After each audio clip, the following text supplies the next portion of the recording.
All right, let's talk about Lupin. Okay. Chapter 3, Lupin. Yes. I forget a lot of the stuff that happened, so I had to look up the thing, and it's like, oh right, this is the one where he kidnaps the police chief, the police commissioner. Yeah. So he heard in the last episode that the person that convinced Anne, is her name Anne? No, Anne Pellegrin. I think that's her name. Yeah, I think that's her name. To get his dad to sign the false confession was this dude who is now the police chief. So he's like, well, he must have some information. Let me kidnap him. And he's apparently been spying on this guy for ever and a day because he has 50 fucking cameras in his house. Yeah. And so he literally kidnaps the police chief, and he's pretending to be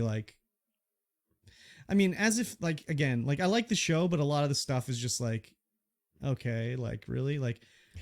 Yeah, so suspension of disbelief is high. He kidnaps the police chief, and he's asking about all this stuff about, I don't remember Arsene's dad's name, but he's asking about all this stuff about this old ass, jewelry thief from 20 years ago. Yeah. And do you not think the police chief would figure it out in 5 seconds? Why is he asking me about this crime? Who kidnapped me? Oh, it must have been Arsene or his son or something related.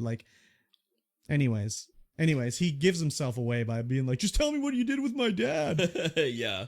So he's like, is that you, Arsene? He would have figured it out anyways in a normal world, but yeah. Yeah, so the whole show is he's kidnapped the police chief, and they're trying to figure out where the police chief is. Yeah. And they do a lot of they show a lot of back history on, and it make it seem like the police chief is actually trying to help him, trying to solve the case and all that kind of stuff. But he gets sort of the strong arm of hey, do you want to be the police chief one day? You better help sweep this under the rug here. Yeah. Otherwise, you're going to be a beat cop for the rest of your life or whatever. Yeah, we definitely learned that more near the end of the episode, where it's it does make you think, it's oh, was he actually on his side? Was he actually trying to be good and help him do stuff? Yeah. Well, the first flashback we see of him dealing with Arsene is when he's a kid, and he comes over to his house, and he's like, where's your mom at? And he's like, oh, she'll be home soon. She isn't even alive. They start lying. And he's like, okay, well, we're taking you to the foster home. And he just sort of sits there and he yells at him hey, get the fuck up. We're going, right? Whatever. Yeah. But it's is that the vision of Arsene's memory of the situation? Is that actually what happened? Yeah. Maybe he was nicer, but Arsene just, he's also, his memory of, or his thinking when he was a kid to now is not too good too. In the last episode when he found out Anne was the one paying for his life. Yeah. He's like, what? It was you? I can't, come what? On. I don't get what? I can't believe it. So, but anyways, the whole, there's always the twist in every one of these shows. Yeah. And the twist is this one is he kidnapped the commissioner, but he didn't even take him out of the place he kidnapped him from. The police station. Yeah, well, they were in the city hall or something like that. But he had some secret den in the city hall that he set up with a big screen TV and a camera and a whole sound system. And he took him down to the basement. But he had paid a guy to deliver a box from City Hall, and he had put a dummy with the commissioner's phone in it. So they followed his GPS. And yeah, so then they find him eventually because he's meant to be found or whatever. Yeah, but it's kind of crazy. Why I guess the Arsene implied he must have had something on the police chief to not be it was Arsene Lupin that kidnapped me, because he didn't say anything. Yeah, he definitely didn't say anything when he got released. He was yeah. He's like, it was a man, a big man. Yeah. I don't know anything else. I think he, you get the feeling that he feels a little bit of guilt about his father and he doesn't want to give him away, but it's what does he have on him? Yeah.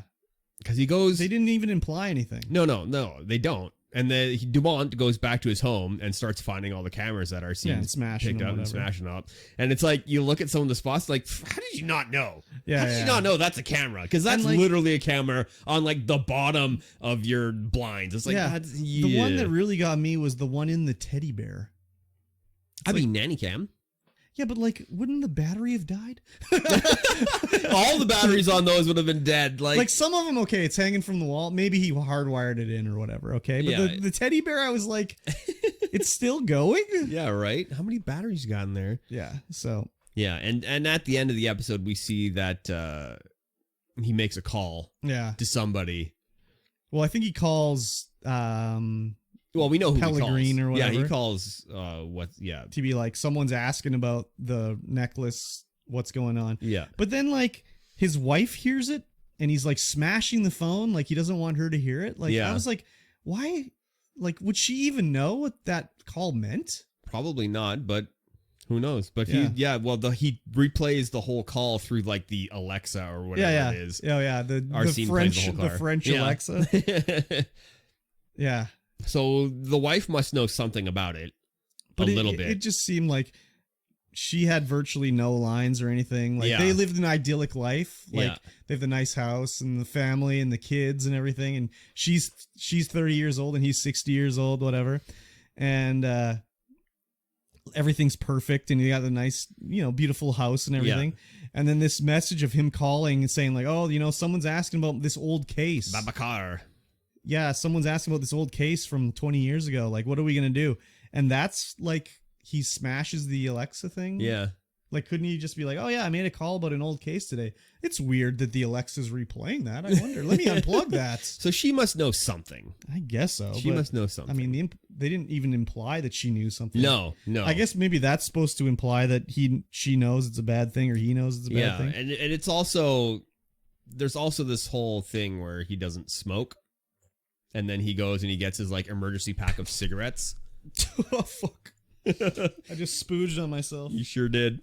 So he goes and gets his like hidden pack of cigarettes on the top of the shelf and just lights one up in his house. And his wife comes in while he's still lit up. That's like, oh, are you hiding that? Are you supposed to be smoking? Like, what is going on here?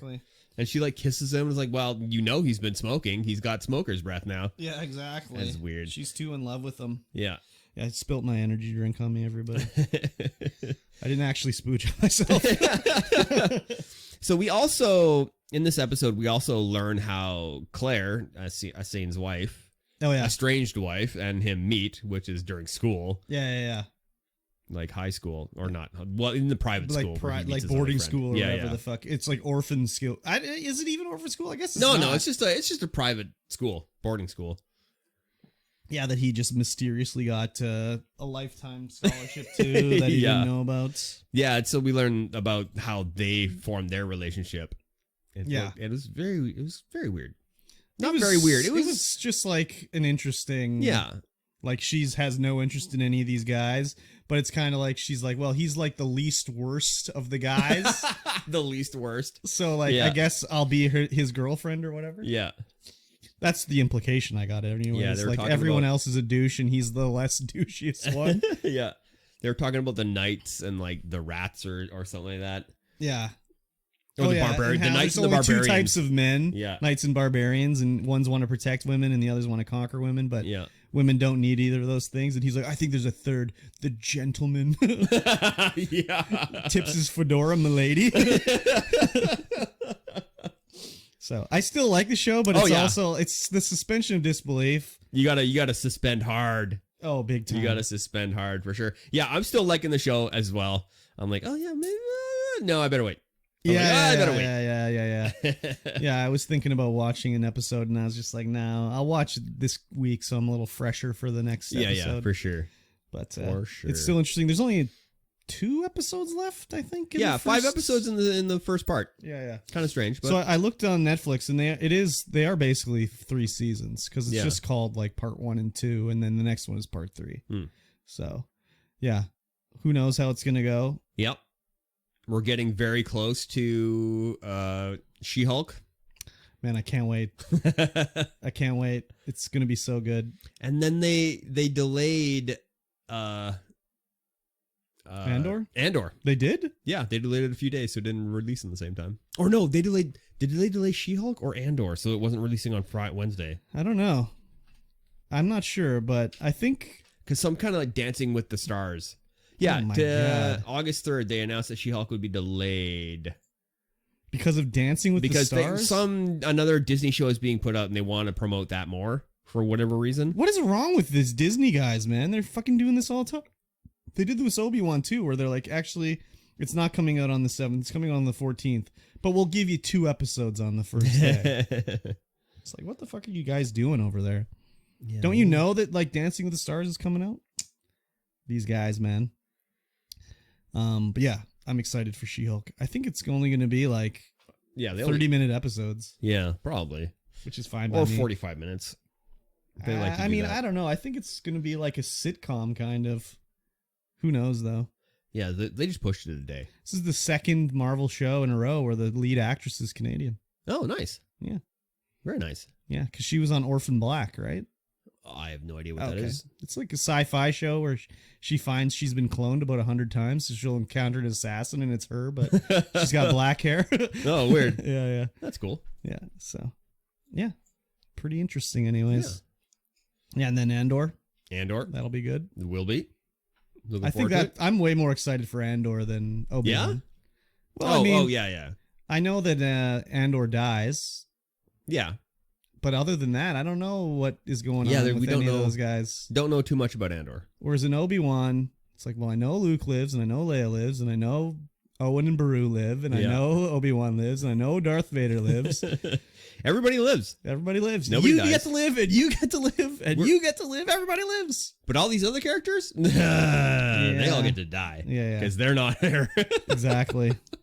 Yeah. Yeah, it's like, who's going to win this fight? The Inquisitor or Darth Vader? We already know. I don't know. Yeah. Yeah, so I'm excited. Yes. Cool beans. Very cool beans. Let's talk about some news. Sure. Let's do it. First up. I gotta stop saying like I go through and I'm listening to it. No, that's how I know the next that's how I know the next thing starts, because I can see the on the audio timeline when I'm editing.